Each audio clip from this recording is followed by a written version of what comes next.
प्रिय जन, जब उसने आपके साथ अब तक काम किया, आपको अब तक प्रेम किया, तो आज भी वो आपको प्रेम करता है।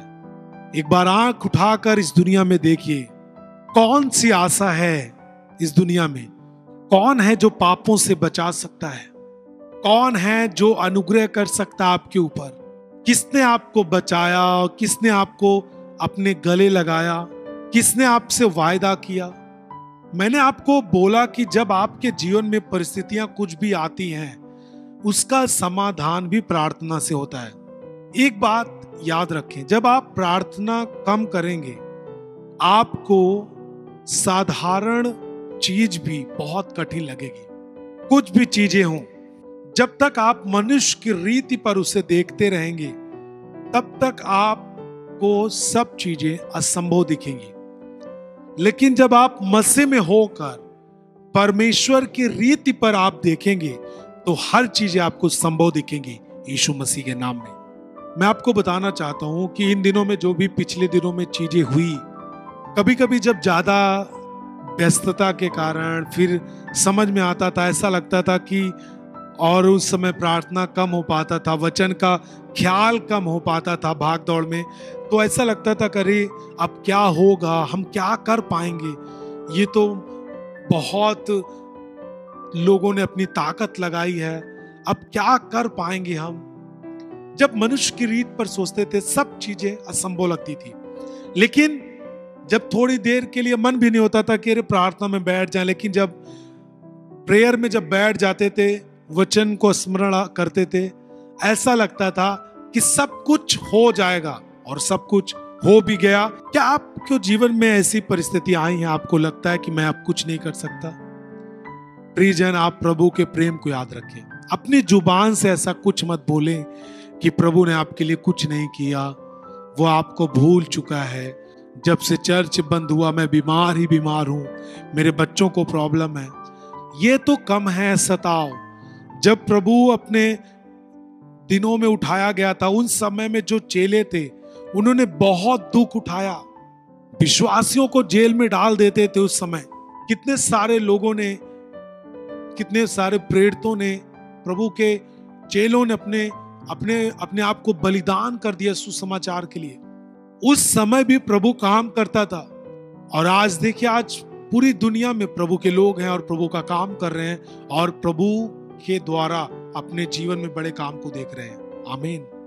अपने जीवन में अविश्वास को ना लाएं, नहीं तो सब चीजें आपको असंभव दिखेंगी, और आप रो रो कर, लोगों की बातें सुन सुनकर आप बिल्कुल समाप्त हो जाएंगे, और आप कुछ नहीं कर पाएंगे, आप प्रभु से दूर हो जाएंगे।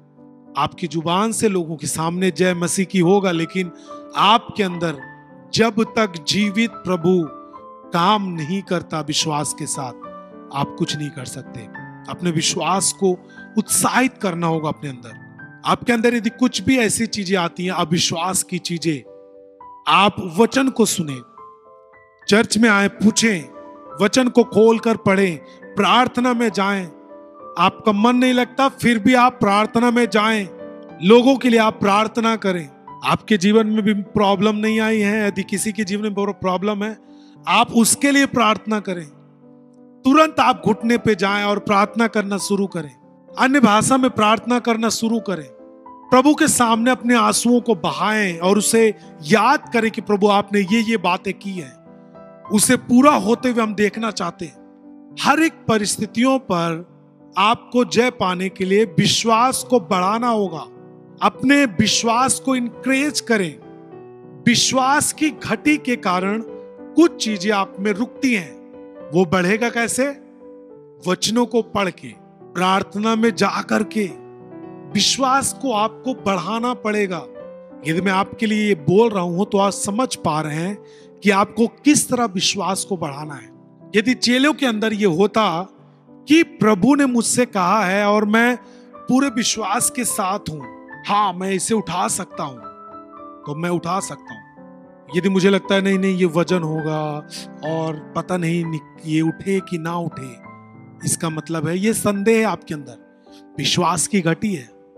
मैं 100 मीटर 200 मीटर की दौड़ को पूरी कर पाऊंगा या नहीं कर पाऊंगा, चलो ट्राई कर लेता हूं। तो मैं समझता हूं कि ऐसे में कुछ परसेंट लोग विफल हो जाते दौड़ में, कोई भी काम करने में, यदि आपके अंदर विश्वास नहीं है। और इसी कारण से चेले नहीं निकाल पाए। उनके अंदर संदेह था, कंफर्म, कि मैं डांटूंगा, निकालूंगा, पता नहीं ये निकल पाए या ना निकल पाए, लोग क्या सोचेंगे। और इसलिए वो हाथ रख के चले गए या फिर धीरे से बोलकर चले गए। लेकिन यदि उनके पास विश्वास होता कि हाँ प्रभु ने ये कहा है, ये करोगे तुम, हाँ प्रभु ने ये कहा है। और जब आप प्रार्थना वाले व्यक्ति होते हैं, जब आप प्रार्थना करने वाले व्यक्ति होते हैं, वचनों को सुनने वाले, वचनों को पढ़ने वाले व्यक्ति होते हैं, आप विश्वास से भरे होते हैं। फिर आप कोई भी परिस्थितियां हैं उसको आप ललकार कर खड़े हो जाते हैं और आप उसे डांट देते हैं अपने जीवन से। और आप देखते हैं कि किस तरह दुष्ट आत्माओं को डांटा जाता है चर्च में, और वो तुरंत छोड़कर चली जाती है। यदि अपने मन में संदेह करें कि हम डांटेंगे, निकलेगी नहीं निकलेगी, इसका मतलब कि विश्वास की घटी है।